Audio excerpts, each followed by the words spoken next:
The cat came into the public house, its black coat white with snow. Where did it come from? Someone asked, but nobody seemed to know. A plate of food was quickly brought, for its hunger was clear to see. Bones stuck out on every side. It's a stray, they all agreed. And slowly with a guarded gait, it walked across the floor. It sniffed the air and then the plate as its green eyes watched the door. A silence grew within the room, and the log on the fire spat. Men cleared their throats and turned their heads back to avoid the stare of the cat. The patrons of the public bar crept closer to the snug, and every drinker to a man threw back another slug. And suddenly the light went dim, and the latch on the door went slack, and there in the room, in the gathering gloom, stood a stranger all dressed in black. The drunk in the corner stood in the corner, sobered up and covered with fright. A barman bravely stepped forward and offered a cautious good night. The stranger made a barman no answer, but pulled up a stool by the fire. His feet were naked and bloody, and his greatcoat was covered in mire. Suddenly music filled the silence, and the stranger doffed his hat, and all the eyes in the chimney breast where the dark-haired fiddler sat. The music rose, the whirling jig, then slowed to a sorrowful tune. The stranger took a seat by the fiddler, and this was the song he crooned.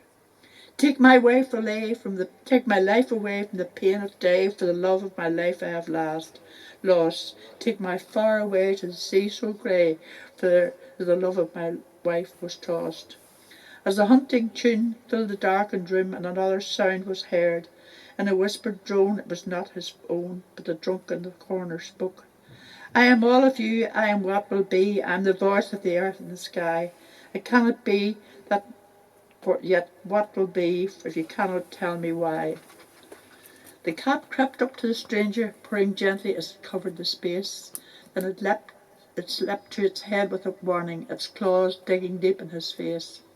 The whole place went into an uproar, and drinkers stood looking for it in dismay. What happened next is a legend and will remain for many a day. The cat was cast into the fire, filling the air with soot and black smoke. Then out of the flame and the ashes came a maiden in a flowing black coat. She pointed an accusing finger at the stranger as he stood at the door. Her voice went chilled like a listener, and the fear gripped him down to the core. You can run like your life is till your life is over. You can run, but you never can hide. I'll follow you now and forever, until death and the great divide. Because all of you who would follow this cretin of suffering and woe, for this is the road you will travel, no comfort wherever you go. The man cried out, I have done it. She'll never leave me at rest. Take my soul to hell for the devil, for I am a poor man possessed. Her laughter was the laugh of a banshee as her shadows passed through the door. The madman followed behind her, and they were lost in the glass of folklore. Oh, wow.